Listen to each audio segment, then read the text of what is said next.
Hai, kenalin aku Alia dan di video kali ini aku akan jawab pertanyaan dari temenku yang beberapa waktu lalu dia sempat tanyain ke aku. Dan aku pikir kayaknya pertanyaan ini tuh akan relate sama teman-teman yang nonton. Kan sekarang ini aku dan temanku ini tuh sedang mengikuti sebuah kompetisi ya seleksi gitu. Dan dalam satu kegiatannya itu ada namanya pembekalan. Nah, di pembekalan itu ada kita kayak mengundang narasumber gitu, dan kita para peserta itu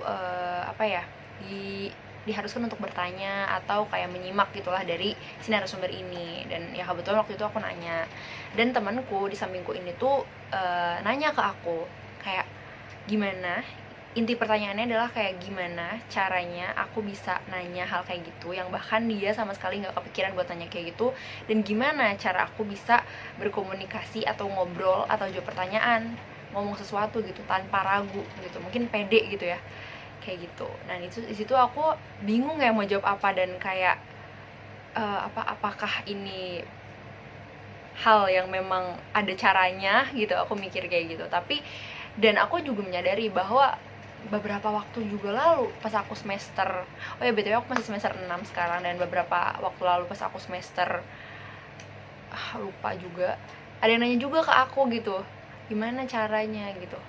Nah ya udah kan, berarti kayaknya ini penting deh untuk bisa aku sama-sama belajar gitu, asik.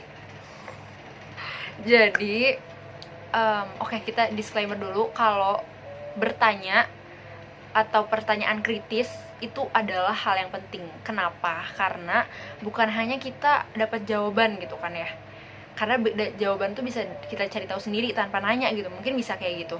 Tapi kenapa harus bertanya, dan mungkin pertanyaan yang kritis itu kenapa? Karena kita bisa jadi belajar, punya perspektif baru dari orang lain, kita bisa belajar untuk berdiskusi juga, dan kita bisa belajar kayak yang paling penting tuh sudut pandang orang lain gitu. Karena kan kita as a makhluk sosial gitu, kita perlu, dan yang itu sih kita belajar perspektif baru yang nggak cuman kita pahamin tapi orang lain pahamin juga, itu sih penting.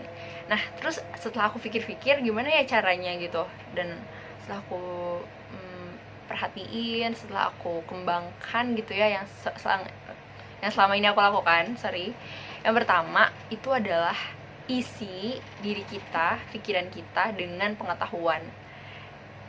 Ya banyak baca, banyak tahu isu-isu yang ada gitu, tahu hal yang relate gitu. Jadi ketika kita ngomongin satu hal nih, misalnya kemarin narasumbernya ngomongin tentang gimana caranya kita bisa terbiasa atau kita bisa pede dalam public speaking gitu. Nah kita kan berarti udah punya, kalau misalnya ngomongin itu berarti kita harus udah ada satu ilmu yang kita punya tentang public speaking itu, yang kita penasaran lah akan hal itu gitu, atau mungkin di kelas gitu. Kalau aku pribadi nih, misalnya kalau di HI itu ada matkul PBI atau politik bisnis internasional. Dalam satu materinya itu ngebahas tentang gimana kekuatan-kekuatan bisnis itu bisa ada 3 jenis kekuatan bisnis yang mempengaruhi cara perusahaan dalam berlaku gitu, dalam bertindak gitu. Nah sebelum itu pas hari H-nya, hari Selasa misalnya itu, nah hari Seninnya itu aku udah belajar gitu, oh yang relate, atau ada yang ada di kehidupan sehari-hari, atau yang aku bisa temukan gitu di internet.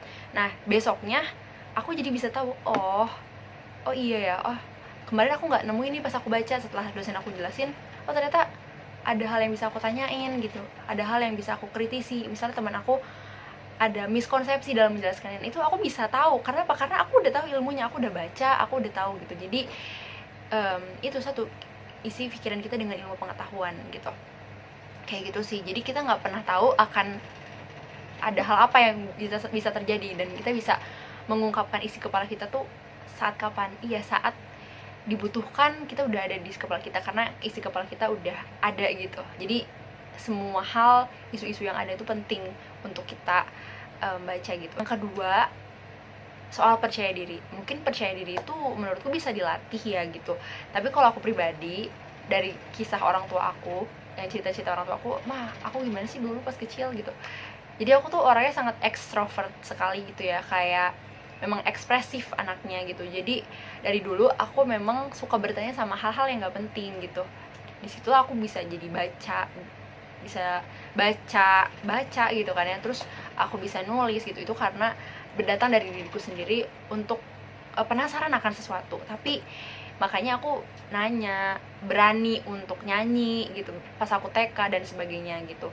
Nah, percaya diri itu bisa dilatih gitu. Jadi misalnya nih, percaya diri untuk gak menormalisasi hal lagi, kayak misalnya kita penasaran akan sesuatu, ya udahlah gitu, ya udahlah nanti aja gitu, atau ya udahlah ntar juga tahu sendiri. Nah itu jangan kayak gitu, jangan dibiasain. Tapi kita sendiri yang nanya gitu kalau misalnya kita nggak tahu, atau mungkin diawali dari keluarga